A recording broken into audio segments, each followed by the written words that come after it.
For decades now, the left has said there can be no connection in between religion and politics. You need to keep it out of schools, you need to keep politics out of churches, and on and on. And anytime that there is any connection, they gnash their teeth and wail about it.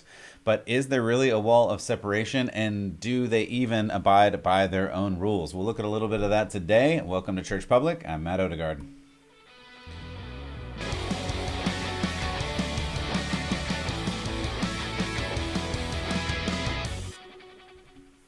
Well, again, welcome back to Church Public. I'm really glad that you joined me here today. We have a lot going on in the nation, around the world, and I want to help you make sense of what in the world is really going on. And really, it's how can you, as a regular believer, as a normal person, live in this world and make sense of it according to biblical principles. And that has become, I think, increasingly more difficult. And really what it has shown is that we don't really understand what we believe. We don't really understand who we are as followers and how we're supposed to live in this life. And I think part of that, honestly, if we really take an introspective look, is that as churches, we've done a rather poor job leading through some of these really hot issues, divisive issues, and to say it outright, political issues.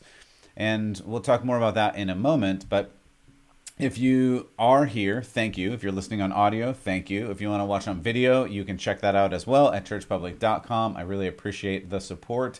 And you can go to any of the podcast places if you haven't subscribed or liked or give a review. I really appreciate that, and it really does help me. And of course, you can check out at Church Public on any of the social media sites. So, back to the left. The left has continuously claimed that churches are just recruitment centers for Republicans and even Christian nationalists or white nationalists or who knows. I mean, it just keeps going on, and the churches are bad, essentially, according to the left, according to current politicians. And to those that are actually in some of these churches, we know that this is not actually the case for the majority of people. Sure, there are bad people, but there are bad people everywhere and in everything. That's just the reality of it. But most normal people in churches are just really nice and normal people. What we're talking about, though, is how are you able to speak about certain issues? And the reality is, this is a little bit behind the scenes. You may or may not know some of this. You may, but if you're a 501c3, which is a nonprofit church, the law says you cannot, it forbids openly campaigning for a candidate. You're not allowed to do that.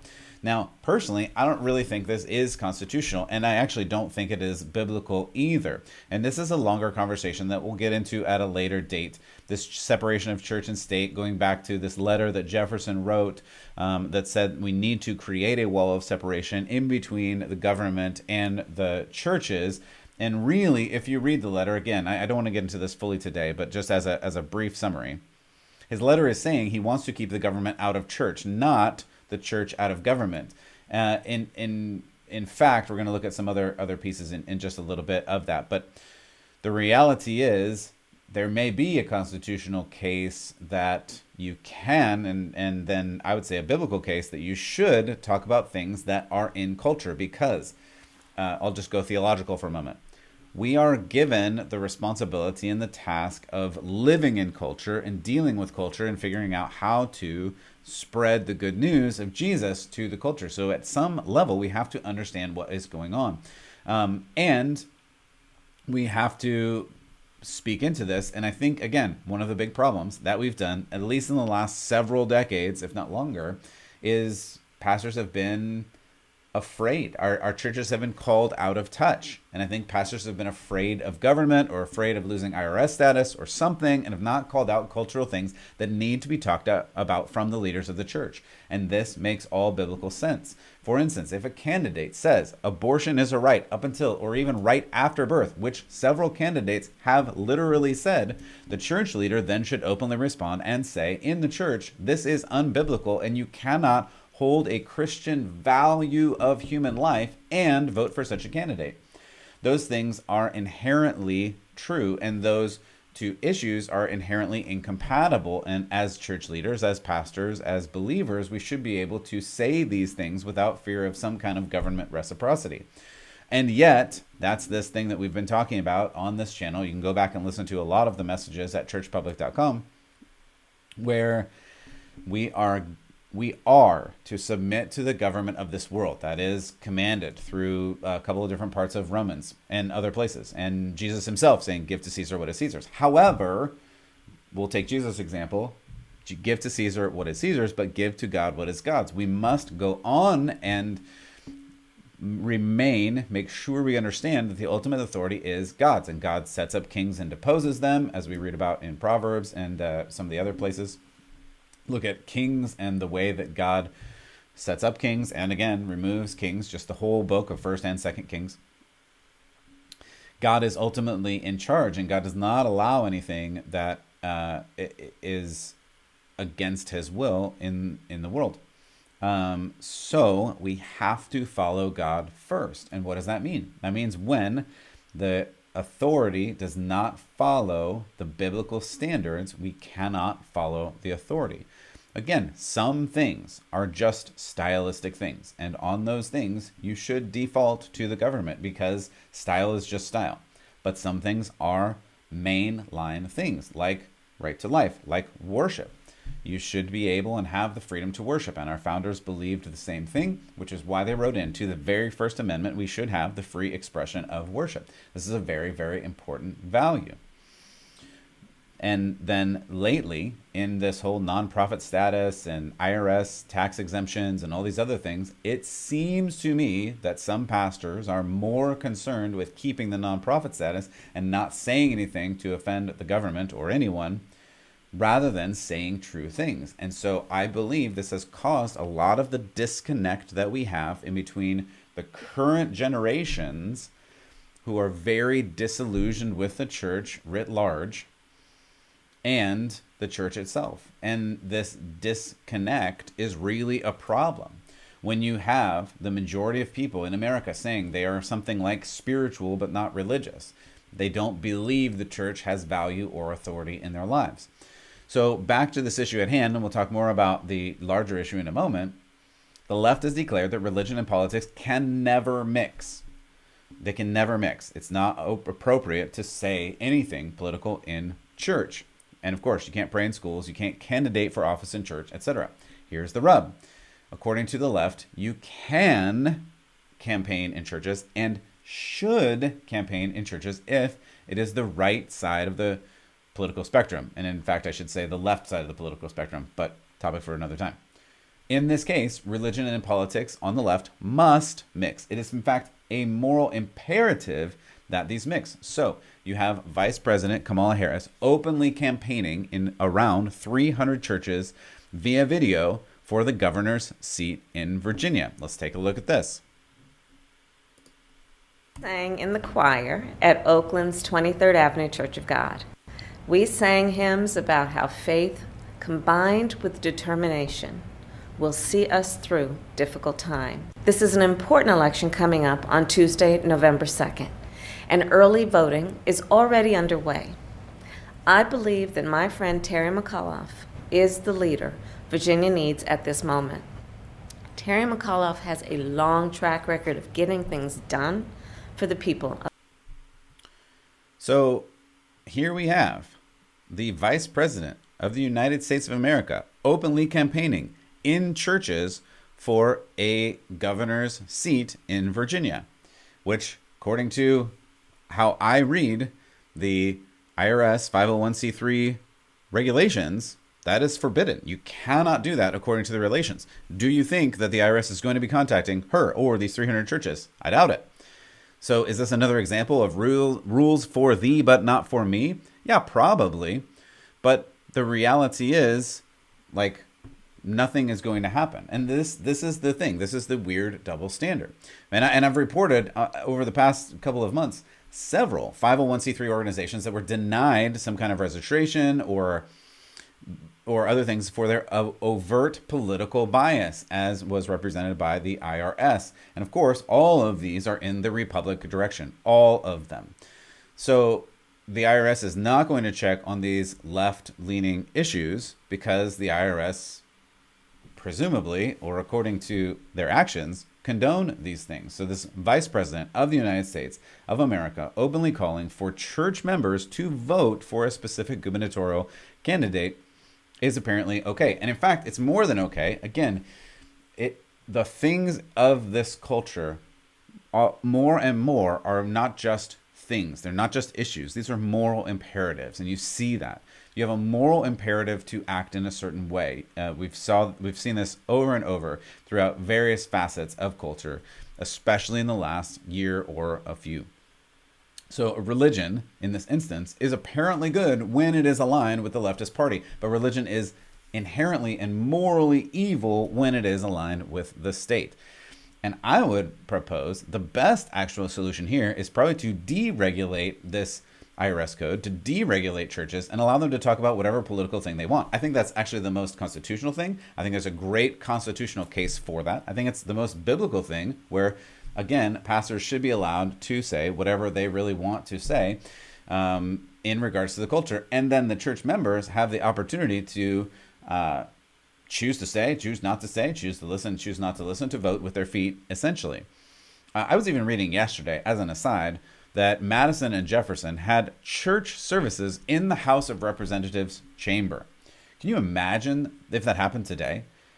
If anyone had or asked to have a church service in the House of Representatives chamber, I mean, there would be, again, weeping and gnashing of teeth. There would be wailing. There would be unending news cycle, because what a crazy idea to have a church service in the House of Representatives chamber. That is obviously not this wall of separation or whatever mythical thing that, again, in my opinion, constitutionally does not exist. But this is not even just one, but two former presidents of the United States did this very thing. Again, I'm trying to make the case, and hopefully you can see that this whole wall of separation deal is not a thing. If you go back to the founding, and I've gone through this, and I won't go through it again to the extent that I have in the past, but if you go back to the founding, and you go back to the constitutional conventions, and you go back to those that signed the Declaration of Independence and those that wrote the Constitution and the Articles of Confederation, often, if not most of the time, they spent their time in prayer before. They brought pastors in to help them focus and figure out what they needed to do, how they needed to write these documents. And parts of the Constitution were put into sermons and presented in different churches. This actually happened. You can go back and read some of the sermons. And yet, we're now told to believe that church and religion have no connection at all, and in fact, cannot have any connection at all. However, unless, of course, it's on this side of the left, in which case, there's a moral imperative. You must bring the Vice President of the United States of America into churches to help you know which way to vote. Again, if there were no double standards, there'd be no standards at all. But this is the issue, and we have to speak on these things. Again, I think you should just remove all of the standards and let pastors talk about whatever they want to talk about. I think that's the way to go. But obviously, that doesn't appear is going to happen anytime soon. Churches should have the same free speech rights as any other institution in the United States, and I believe that actually has a strong constitutional case to be made for that. But of course, it won't. And this double standard and these rules seem to apply in only one direction in politics, and this is the problem. All I want to say here is I'm not sure how or even if we can fix this at this point. I really don't know. I think we're so far gone past where the founders had us originally, and where we would base our self-government on the biblical ideals of following after God, and the biblical self-government that I'm going to make myself better by following after God and instilling these values and morals in myself. And that is going to, again, rising tide raises all ships. That's going to allow me to self-govern and to govern my family and to govern in my community and to govern in my church. And that is going to allow me to govern at the local and state and federal level. We are so far beyond that, where the politicians now are more interested in governing you. It is not about them governing themselves. Clearly, they're going to do whatever they want to do. And you, like, whatever the rules are that they made, they don't have to follow. We see that again and again and again. And in that type of governance, you will not have moral, like, reality or moral good. You can't, because if someone cannot live up to their own moral values, then they cannot possibly govern everyone else with moral values. That's just common sense, not even hypocrisy. It's just common sense. So all I will say here is pastors, Christians, followers of Jesus, don't just sit there and avoid the issues. Don't propitiate this whole thing. Don't move this forward, but rather get in the game. Don't avoid the big issues of the day because you're scared of losing funding or anything else. Just get in the game. Don't be scared of the government coming to shut down your churches. Just get in the game. Run the race that you may obtain the prize. Don't quit, don't coast, don't give up. 1 Corinthians 9:24 and following. The truth is, there are bad actors in government already trying to shut you down. We've seen this all over the Western world. We've seen it in America. And if you don't prepare and stand up now, when they come, you will not be ready and you will be caught off guard. So be sober-minded, be watchful. Your adversary, the devil, prowls around like a roaring lion, seeking someone to devour. 1 Peter 5:8.